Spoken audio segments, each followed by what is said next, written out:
విద్యుత్ శాఖ మంత్రి గారు ఆంధ్రప్రదేశ్ విద్యుత్ సుంకం 2వ సవరణ బిల్లు 2024ను పరిగణలోకి తీసుకునేందుకు అనుమతి కోరతారు. ఆంధ్రప్రదేశ్ 2024 సార్.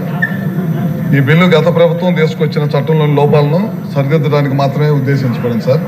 ఈ సవరణ వల్ల వినియోగదారులపై కొత్తగా అదనంగా ఎల్సీ డ్యూటీ పెంచడం లేదని మీ ద్వారా సభకు తెలియజేస్తున్నాం. అలానే ప్రజలందరికీ కూడా స్పష్టం చేస్తున్నాము.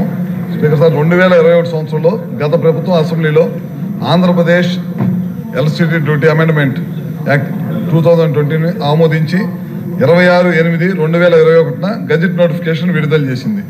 అయితే ఈ సవరణ చట్టం ఎప్పటి నుంచి అమల్లో వస్తుందనే విషయాన్ని చెప్పలేదు. అయినప్పటికీ గత ప్రభుత్వం దీన్ని అమలు చేసి ఎలక్ట్రిసిటీ డ్యూటీని విధించింది. స్పీకర్ సార్, దీనిని సరిదిద్దడానికి మా ప్రభుత్వం Andhra Pradesh electricity board second amendment bill 2024ని ఈరోజు ఆమోదం కోసం తీసుకొస్తున్నాము. ప్రస్తుతం పరిస్థితులను బట్టి ఎలక్ట్రిసిటీ డ్యూటీ వివిధ కేటగిరీల వారికి ఏ విధంగా ఫిక్స్ చేయాలో అనే అధికారాన్ని మా ప్రభుత్వం ఈ బిల్లులో సవరణ ద్వారా కోరుతుంది.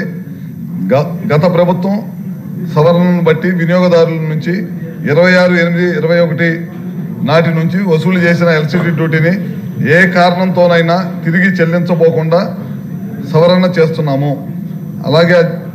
అలాగే దీనితో పాటు భవిష్యత్తులో ఎలక్ట్రిసిటీ డ్యూటీ విషయంలో మార్పులు చేసే అధికారం ప్రభుత్వానికి ఉండేలా వెసులుబాటు కల్పిస్తూ ఈ సవరణ బిల్లులో అవకాశం కల్పించబడింది. దీనిని మీ ద్వారా సభ ఆమోదం కోరుతున్నాను. Sir, I beg to move that the Andhra Pradesh Electricity Second Amendment Bill 2024 be taken into consideration.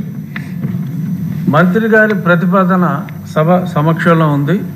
బిల్లుపై సభ్యులు చర్చ ప్రారంభిద్దాం. ముందుగా పార్థసారథి గారు.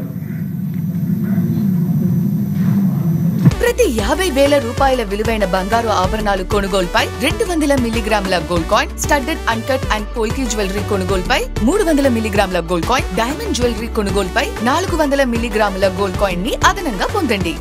నా తరపు నుంచి, మలబార్ తరపు నుంచి మీ అందరికీ దీపావళి శుభాకాంక్షలు.